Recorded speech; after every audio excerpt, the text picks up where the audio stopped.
Nabi Isa akan menjalankan syariat saya, tidak membawa syariat baru. Makna-makna hadis seperti ini yang harus kita pahamin, bahwa kita wajib memuliakan Rasulullah. Kita wajib menjadikan Rasulullah lebih utama dibanding nabi-nabi yang lain.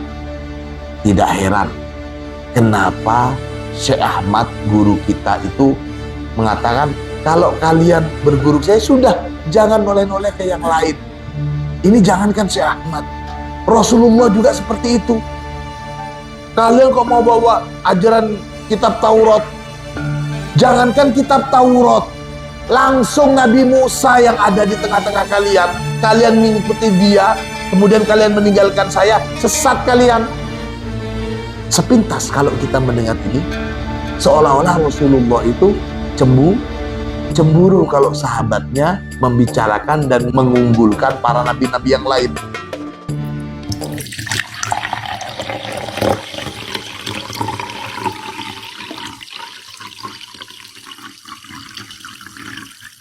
Bismillahirrahmanirrahim. Alhamdulillahirabbil alamin.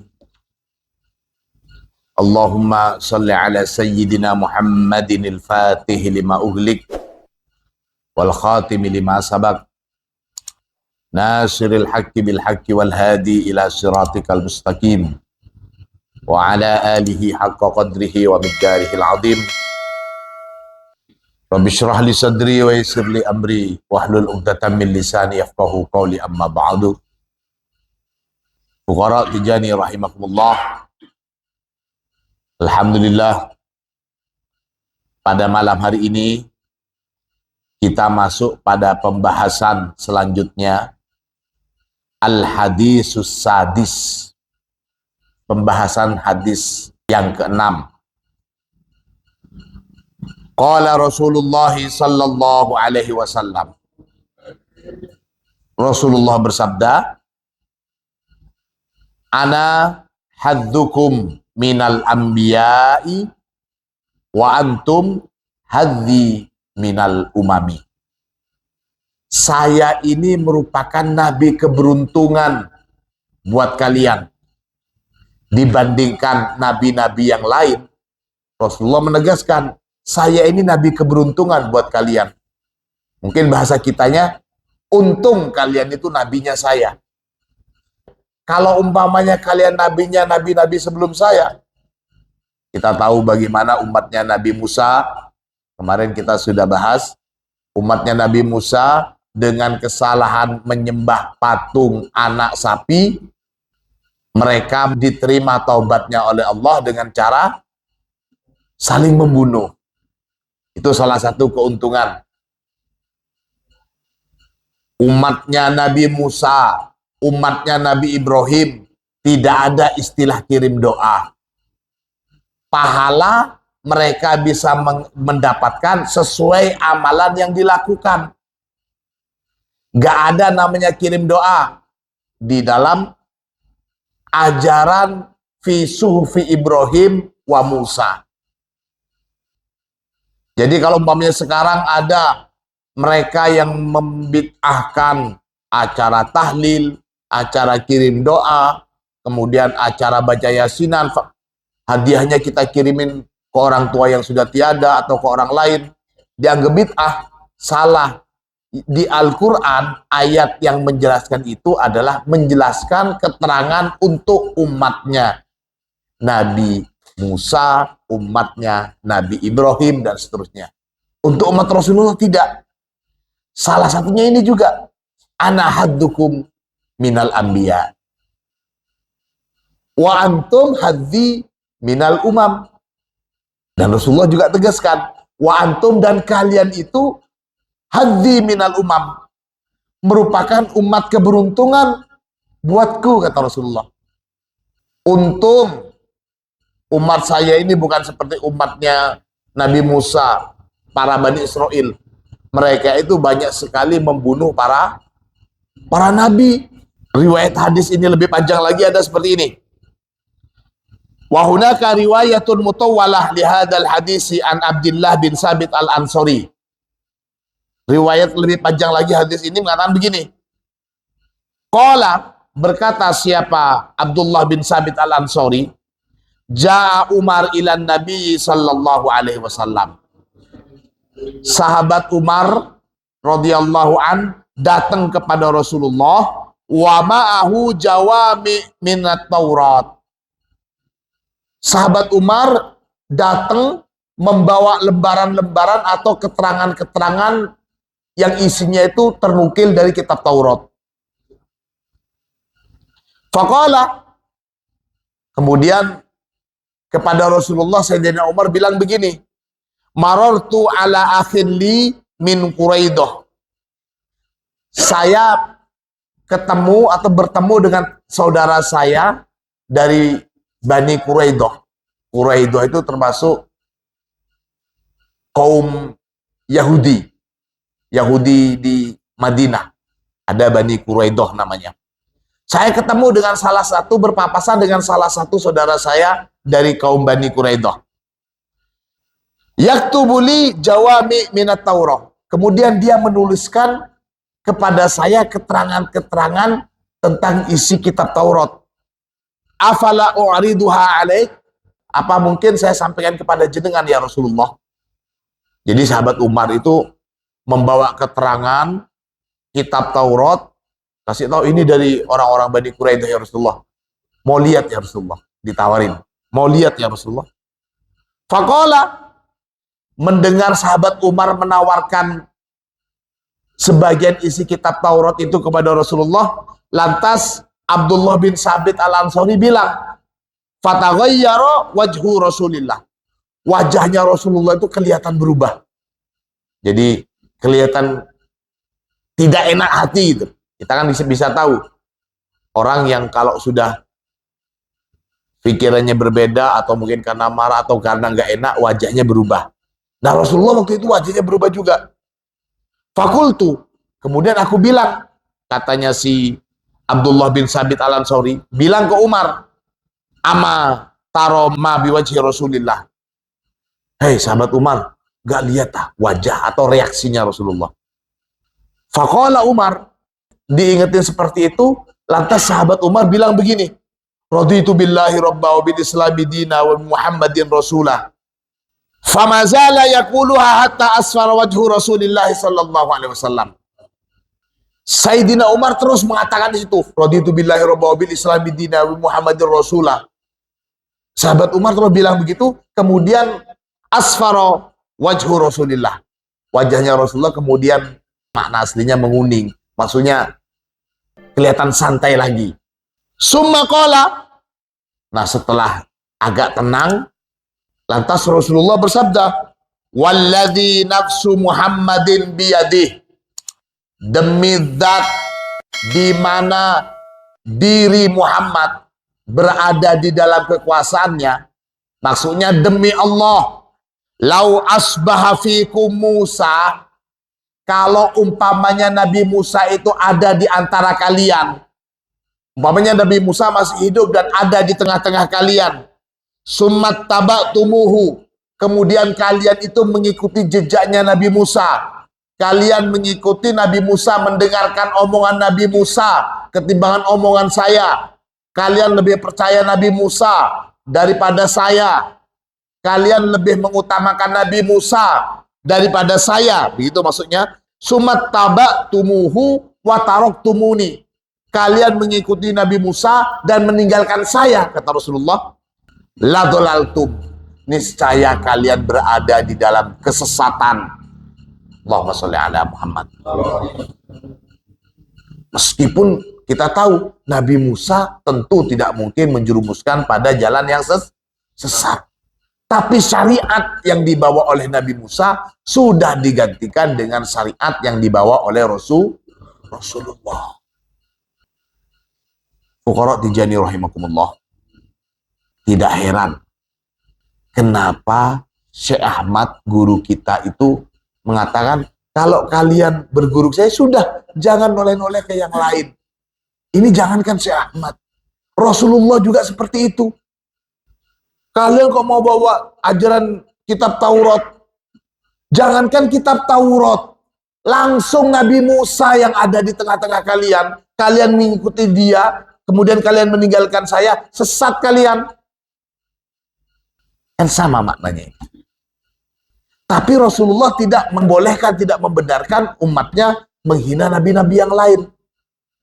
Di dalam riwayat hadis lainnya, ketika para sahabat sedang menunggu Rasulullah keluar, sahabat ngomong, hebat ya, Nabi Ibrahim dijadikan Khalilullah. Wah, hebatan Nabi Musa dong. Nabi Musa itu kalimullah. Nabi Musa bisa bicara langsung dengan Allah. Lebih hebat mana dengan Nabi Isa? Dia itu kalimatullah, waruhullah. Rasulullah mendengar yang diomongin oleh para sahabat.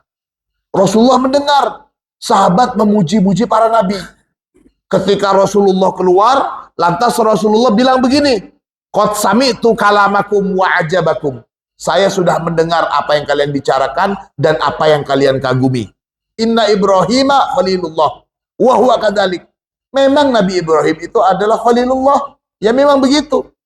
Memang Nabi Musa itu adalah kalimullah. Memang Nabi Isa itu adalah ruhullah, kalimatullah. Dan memang Allah memilih Nabi Adam, istofahullah. Tapi tahukah kalian, aku ini adalah Habibullah. Wa ana hamilu liwa'il hamdi yaumal qiyamah wala fakhra. Dan saya nanti akan membawa panji liwa'ul hamdi ketika hari kiamat wala fakhra. Dan tidak ada kebanggaan, artinya tidak sombong saya.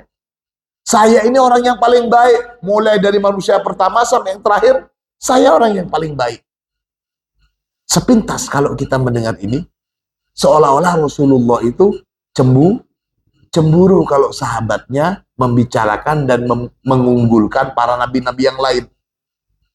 Tentu ini bukan kecemburuan secara nafsian, bukan. Rasulullah hanya ingin meyakinkan para sahabat dan umatnya bahwa Rasulullah adalah khairul anbiya'i war rusul. Kalau umpamanya pada hadis tadi dikatakan seperti itu, meskipun Nabi Musa hadir di tengah-tengah kalian, kalian milih Nabi Musa dan meninggalkan saya, sesat kalian. Dalam riwayat hadis lain dikatakan, nanti akhir zaman, Nabi Isa akan turun. Dan Nabi Isa turun itu bukan membawa ajaran baru. Bukan meneruskan ajarannya Nabi Isa, bukan. Nabi Isa akan menjalankan syariat saya. Tidak membawa syariat baru. Makna-makna hadis seperti ini yang harus kita pahamin bahwa kita wajib memuliakan Rasulullah. Kita wajib menjadikan Rasulullah lebih utama dibanding nabi-nabi yang lain. Dan ini satu ajaran juga, pemahaman bahwa tidak heran untuk menyatukan cinta kita kepada Rasulullah, kita harus menyetung. Yang orang Madhurin menyetung. Untuk menyatukan kita dengan guru kita, ya kita harus menyatu. Kita harus menjadikan guru kita satu-satunya guru, yaitu Syekh Ahmad. Jangan diduakan. Dan ini sebenarnya bukan cuman hanya berlaku di Thariqah Tijaniyah. Semua thariqah seperti itu hakikatnya. Keterangan di dalam Jawahirul Ma'ani, kemudian itu semuanya juga dari keterangan-keterangan sebelumnya. Seorang murid yang sudah ketemu dengan Asy-Syekhul Wasil, sampai dia bisa menjadikan dirinya seperti mayit di tangan orang yang memandikan. Ini berlaku bukan cuma di Thariqah Tijaniyah. Hampir semua thariqah seperti itu sebenarnya. Tapi alhamdulillah yang masih kelihatan konsisten menjalankan seperti ini hanya di dalam thariqah kita. Wa ba'du, ini yang perlu kita tekanin. Betul, guru kita Syekh Ahmad menyuruh kita untuk menjadikan beliau satu-satunya. Jadi jangan sudah cari guru-guru yang lain. Tapi Syekh Ahmad juga mengatakan, Syekh Ahmad juga mengajarkan kepada kita, kita wajib memuliakan seluruh wali-waliullah. Bukan saja wali-wali dari kalangan Thariqah Tijani. Ini harus dipegang. Sekarang ini yang banyak terlalu menekankan pelarangan menziarahi para wali-wali di luar Thariqah Tijani, hingga ada kecenderungan menyepelekan wali, bukan Tijani. Lupa, meskipun bukan Tijani, tapi seorang wali. Naudzubillah. Itu juga dilarang oleh Syekh Ahmad, menyepelekan, mengentengkan orang-orang yang soleh, para waliullah, apalagi sampai keluar kalimat-kalimat yang menghina. Nah sekarang betapa banyak, bahkan dicontohkan mereka yang sudah dianggap sebagai tokoh di dalam thariqah ini, justru mengajarkan kalimat-kalimat yang penghinaan luar biasa. Menyebut seseorang dengan naudzubillah, sebutan dajjal lah, naudzubillah. Ini yang perlu diwaspadai. Tidak ada riwayat satupun di mana Syekh Ahmad dan para sahabat-sahabat Syekh Ahmad memberikan kalimat-kalimat kasar kepada bahkan semua orang-orang yang membenci mereka di zamannya. Tidak ada. Syekh Ahmad hanya mengatakan, sudah, kepada para pembenci jangan dideketin. Jangan kalian mendekati mereka. Tujuannya apa? Supaya tidak terpancing dengan hinaan atau kebencian mereka. Tujuannya ini kita menghindar. Bukan berarti kalau di luar thariqah tidak boleh dideketin. Kalau umpamanya mereka baik, ya wajib kita deketin juga. Disuruh menghindar itu sekali lagi untuk mengantisipasi supaya kita tidak terpancing, kemudian keluar juga kalimat-kalimat yang kotor. Ini sebenarnya keluar kalimat kotor ini yang tidak boleh. Bukan mendekati selain Tijani yang tidak boleh. Salah pemahaman ini. Al-hukmu yaduru ma'al illah wujudan wa adaman. Hukum disuruh menjauhi orang-orang para pembenci Tijani. Yang harus dijadikan hujahnya itu mereka yang membenci dan suka menghina thariqah ini. Itu yang harus kita jauhin, supaya kita tidak membalas, menghina dan keluar kata-kata kasar. Yang dilarang itu para pembenci dan penghina, bukan mereka yang di luar Tijani. Naudzubillah, apalagi sampai ada pemahaman siapa itu sholat, bukan orang Tijani nggak mau sholat ke dia. Jangan, itu salah.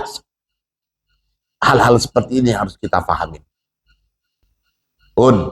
Jadi hadis ini jelas satu ajaran bahwa Rasulullah itu, bahasa kita, tidak mau para sahabat atau bahkan umat beliau yang menyamakan kedudukan Rasulullah dengan para nabi. Disamakan saja Nabi nggak mau loh ya. Apalagi sampai ditinggalkan. Sampai Rasulullah bicara begitu. Bahkan Nabi Musa ada di sini sekalipun, kalian mengikuti Nabi Musa dan meninggalkan saya, tersesat kalian. Sampai begitu Rasulullah. Hadis setelahnya juga begitu. Rasulullah mendengar sahabat memuji-muji nabi-nabi yang lain. Kalau bahasa kita, ya mungkin Rasulullah seperti cemburu begitu. Tapi kita yakini itu bukan karena hawa nafsu. Bukan berlandaskan hawa nafsu sebagaimana kalau kita cemburu. Rasulullah tidak menyampaikan kecuali apa-apa yang diwahyukan oleh Allah. Rasulullah melakukan itu demi kebaikan kita sebagai umat beliau. Allahumma sholli ala Muhammad. Fa'lam anna rusul risalatahum ghairu wilayatahum. Anna rusula risalatuhum ghairu wilayatihim. War rusulu min haitsu innahum rusul la min haitsu innahum awliya wa arifun ala maratib ma hiya alaihi umamuhum. Jadi masing-masing rasul itu berbeda kapasitasnya antara satu rasul dengan rasul yang lain, bergantung kebutuhannya untuk umatnya. Dalam hal ini Allah berfirman, tilkar rusulu faddalna ba'dahum ala ba'din. Mereka para rasul-rasul itu ada sebagian yang kami berikan keutamaan di atas yang lain. Tapi di sini tentang rasulnya loh ya. Bukan tentang kenabiannya ataupun kewaliannya. Kita tahu ada orang yang seorang rasul, ada yang sekaligus nabi, sekaligus wali. Ada wali saja, bukan nabi, bukan rasul. Kebanyakan rasul dan para nabi itu juga para waliullah, yakni kekasih Allah. Bagaimana keterangan antara rasul, nabi, dan waliullah? Kita teruskan minggu depan. Mudah-mudahan ilmu kita bermanfaat. Al-Fatihah.